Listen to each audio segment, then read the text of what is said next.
Assalamualaikum warahmatullahi wabarakatuh. Subhanallah walhamdulillah wa la ilaha illallah wallahu akbar. Subhanallah walhamdulillah wa la ilaha illallah wallahu akbar. Subhanallah walhamdulillah wa la ilaha illallah wallahu akbar. Hadirin hadirat yang saya muliakan, yang saya banggakan, yang pertama tentunya saya ucapkan terima kasih atas undangan kehormatan bagi saya untuk memberikan sedikit tausiah di hadapan Bapak dan Ibu, di mana tausiah ini pada hakikatnya ya untuk saya sendiri yang membicaranya, tapi mudah-mudahan juga bisa bermanfaat untuk Bapak Ibu, untuk istilahnya ya santapan rohani kita. Kata Imam Ghazali bahwa manusia ini terdiri daripada jasad dan ruh. Kalau misalnya jasad kita, tubuh kita tidak diberi masukan, yakni tidak makan dan tidak minum, ini akan kelaparan, kehausan, bahkan bisa mati gara-gara kelaparan tadi. Terus kata beliau demikian juga kalau roh kita tidak diberikan masukan berupa ya tausiah agama, nasihat agama, itu lama-lama akan menjadi layu dan mati. Dan ketika ya jiwa kita sudah mati, maka di situ akan menjadi orang su'ul khotimah, ya bisa-bisa menjadi ahli neraka. Nauzubillah min zalik. Oleh karena itu, selain kita jasad kita perlu diisi, juga rohani kita perlu untuk diisi dengan nasihat-nasihat agama kita.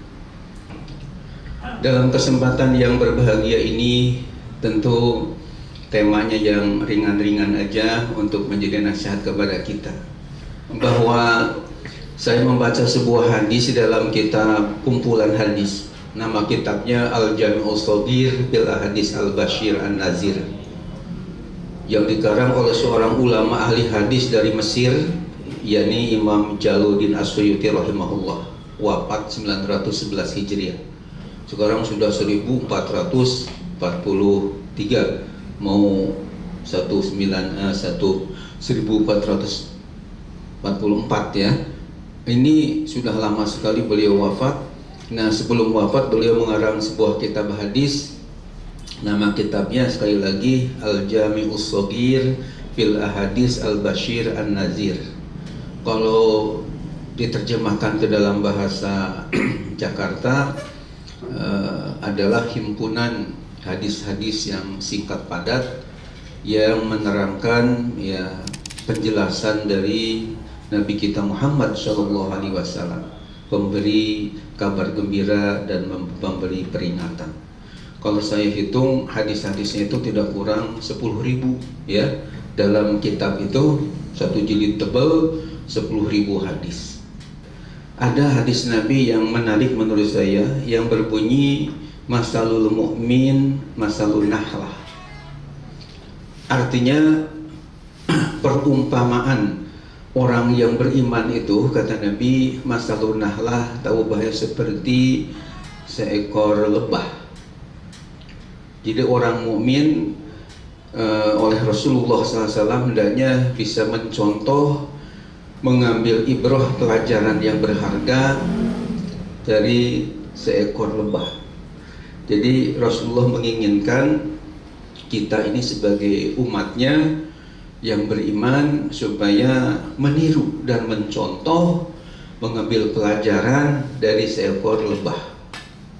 Kenapa kata beliau kita orang mukmin hendaknya bisa memberi atau mengambil contoh dari binatang atau binatang ini seekor lebah tadi.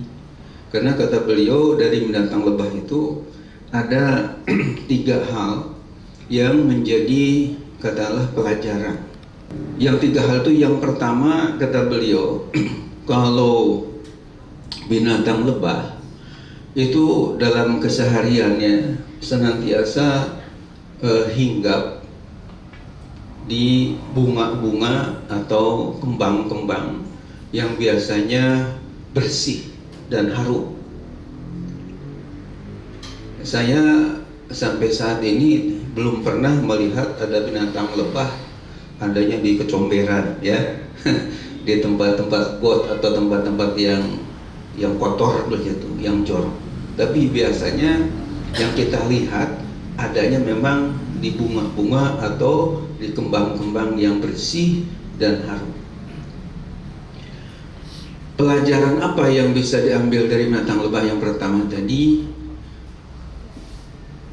Kalau binatang lebah selalu berada di tempat-tempat yang harum, di tempat-tempat yang bersih tadi, maka kita pun sebagai umat Islam, Rasulullah ingin umatnya ini supaya selalu dekat dengan orang-orang yang bersih dari segala dosa dan noda, dan harum namanya di tengah-tengah masyarakat.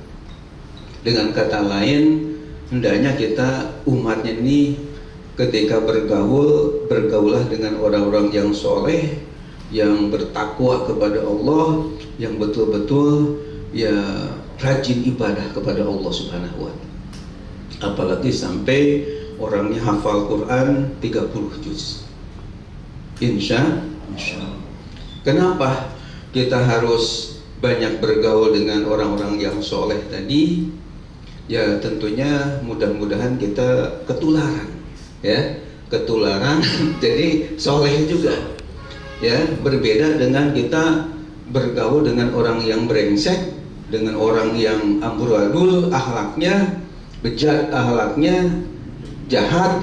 Ini khawatir kita ikut jahat. Na'udzubillah min zalik. Bahkan di dalam Al-Quran surah At-Taubah ayat 119 ada firman Allah yang berbunyi, a'udzubillahi minasyaitonirrajim, bismillahirrahmanirrahim, ya ayyuhalladzina amanu taqullaha wa kunu ma'as-shadiqin.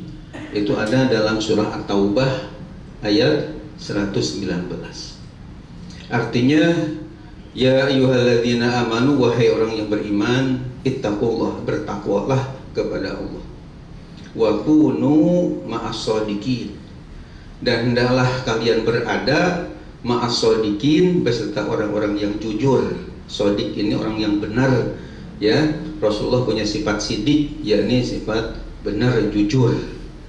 Artinya apa? Artinya Allah Subhanahu wa Ta'ala sendiri minta kepada kita sebagai hambanya supaya selain bertakwa juga kita selalu dengan orang-orang yang benar, orang-orang yang jujur, orang-orang yang baik, ya.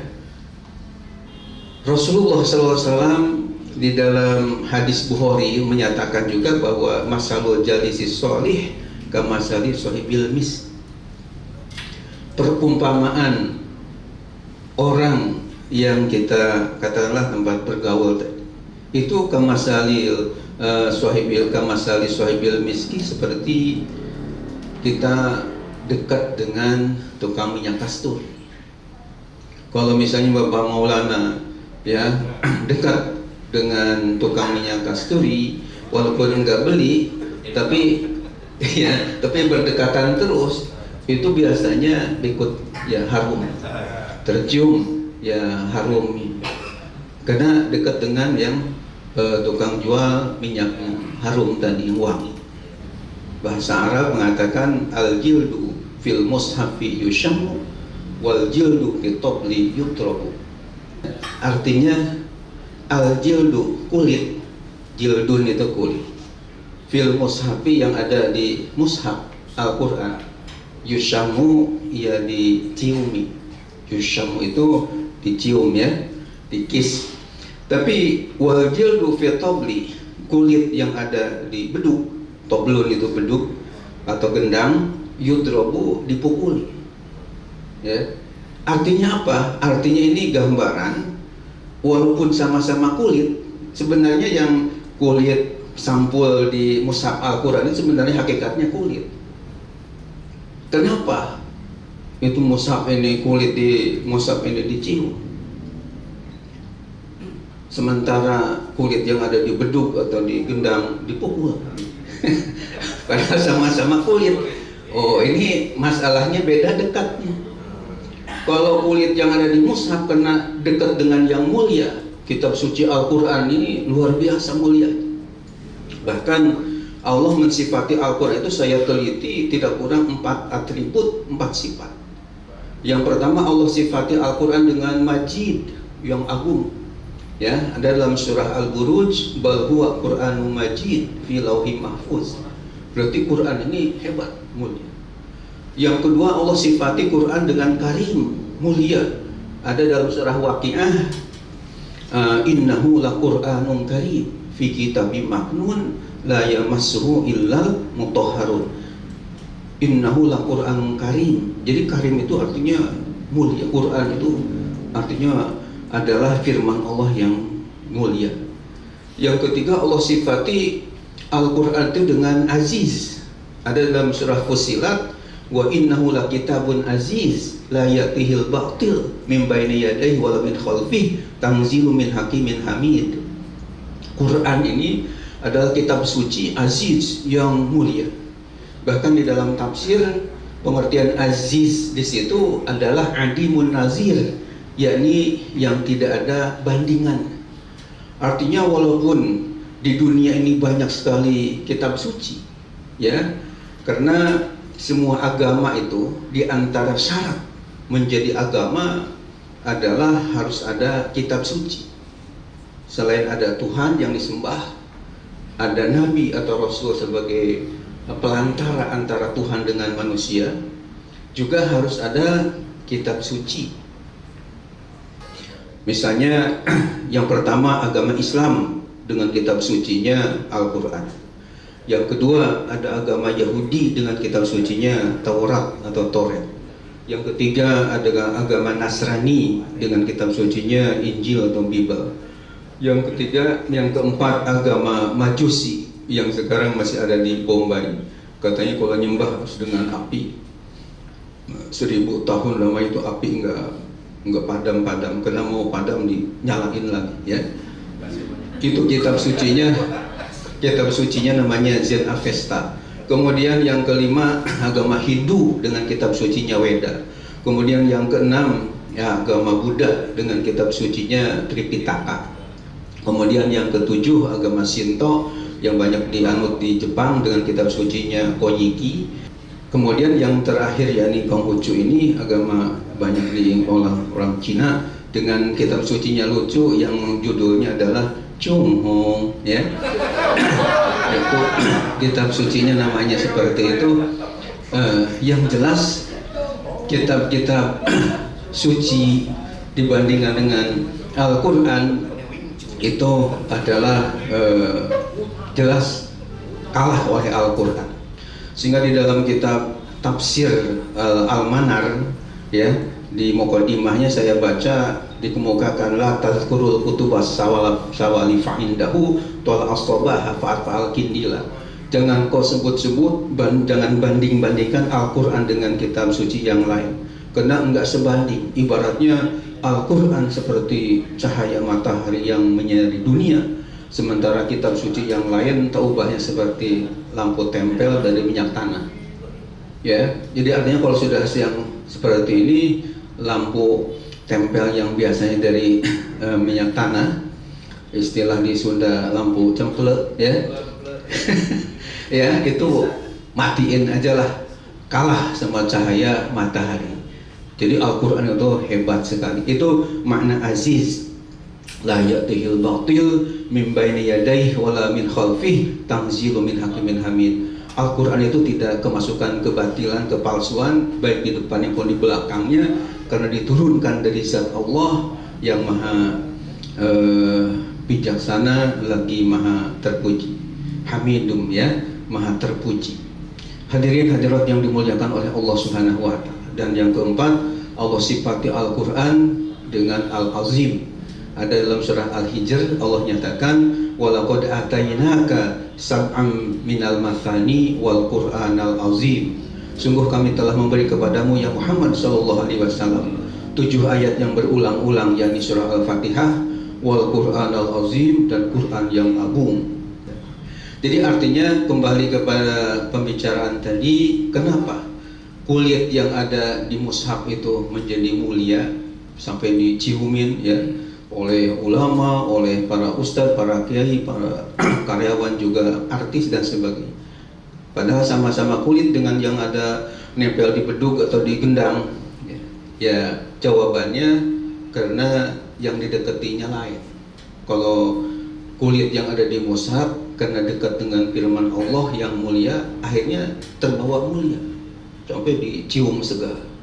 Tapi kalau kulit yang ada nempel di bedug, ya biasanya di kayu atau di drum, karena kayu drum ini beda dengan mushaf Al-Quran, ya, jadi akhirnya setiap waktu sholat ya, malah dipukul. Ini gambaran aja bahwa orang itu bagaimana bergaulnya. Kalau bergaul dengan orang-orang yang baik-baik, yang soleh-soleh, maka insya Allah akan anggap soleh, mulia juga. Tapi kalau kita bergaul dengan orang yang jahat, nggak baik, walaupun kita baik tapi dekat dengan nggak baik, biasanya orang, wah sekarang kayak nggak baik nih karena dekat dengan yang tidak baik. Kita pun ketika kita bergaul, berdekat dengan orang soleh, orang alim yang berilmu tadi, ya, hendaknya tidak hanya sekadar kumpul-kumpul begitu aja, ngobrol yang nggak jelas. Akan tapi kalau binatang lebah dia mengambil saripatinya, kemudian katakanlah memproduksi madu yang bermanfaat, nah maka kita pun hendaknya kita ketika dekat dengan orang alim tadi jangan diam aja, tapi kita banyak bertanya tentang masalah-masalah keagamaan tentunya, ya, ilmu-ilmu yang penting. Allah berfirman, fas'alu ahla dzikri in kuntum la ta'lamun. Sampai diulang 2 kali oleh Allah di surah Al-Anbiya, juga ada dari surah An-Nahl. Artinya tanyalah oleh kepada orang yang berilmu jika kamu belum tahu. Begitu. Jadi ketika kita dekat dengan orang alim tadi, ya kita banyak bertanya tentang masalah-masalah keagamaan yang belum kita tahu. Jadi dalam Islam itu bagi orang yang belum tahu tentang masalah-masalah keagamaan atau ragu-ragu, ada kewajiban untuk bertanya. Ya, dalilnya tadi fas'alu ahla dzikri in kuntum la ta'lamun. Dan bagi orang yang sudah tahu tentang suatu hukum agama, kewajiban untuk menyampaikan, untuk memberitahukan kepada yang nanya tadi. Dan kalau diem aja itu hukumannya berat sekali. Hadis Nabi mengatakan man su'il an ilmin fakatamahu uljima yaumal qiyamah bilijamin minar.